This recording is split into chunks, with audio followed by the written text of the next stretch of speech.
Alors justement, comment se propage le variant Delta à l'échelle du monde? Ce qu'il faut connaître avec vous, Fanny Wegscheider, il est présent où, ce variant Delta? Il est présent dans de plus en plus de pays selon l'Organisation mondiale de la santé. 85 pays actuellement. Des reprises de l'épidémie ont été observées, même dans certains pays qui vaccinent beaucoup et là où parfois même des restrictions ont été levées. L'Australie faisait figure d'exemple avec très peu de contamination. Elle a bien contenu cette épidémie. Seulement 910 morts depuis le début de la pandémie. Mais pourtant, Sydney, la capitale de la Nouvelle-Galles du Sud, est bien présente maintenant. Syndicat de ce nouveau variant Delta en lien avec un chauffeur à l'aéroport de Sydney qui a transporté des personnels de compagnies aériennes vers leurs hôtels de quarantaine. Conséquence, désormais à Sydney, 2 semaines de reconfinement ont été décrétées. C'est depuis samedi jusqu'au 9 juillet. Les restaurants, les cafés, les pubs sont notamment fermés. Par ailleurs, un confinement rapide de 2 jours seulement depuis dimanche et jusqu'à ce mardi a été décrété à Darwin après l'identification d'un cluster dans une mine d'or. Au Portugal, de nouveaux records de contamination ont été enregistrés. Ils n'avaient pas été atteints à ce stade depuis février. Dimanche, l'Institut portugais de la santé a déclaré que le variant Delta est désormais prédominant dans la région de Lisbonne. 70% de cas positifs sont liés à ce variant, 51% dans le pays. Conséquence, les cafés, les restaurants ferment dès 15h30 le week-end, dès 22h30 en semaine.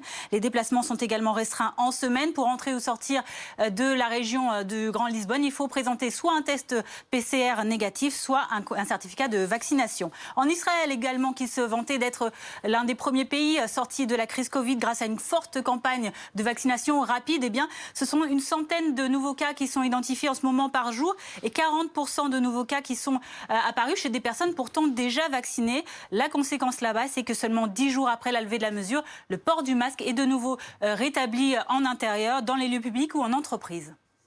Fanny, où le taux de vaccination est important. En revanche, là où la vaccination patine, où elle est peu développée, eh bien, le variant Delta se propage encore plus vite. Oui, c'est le cas au Bangladesh, c'est le cas en Afrique du Sud, où il n'y a que 4,67% de la population vaccinée. C'est le cas aussi en Russie, le pays le plus endeuillé d'Europe.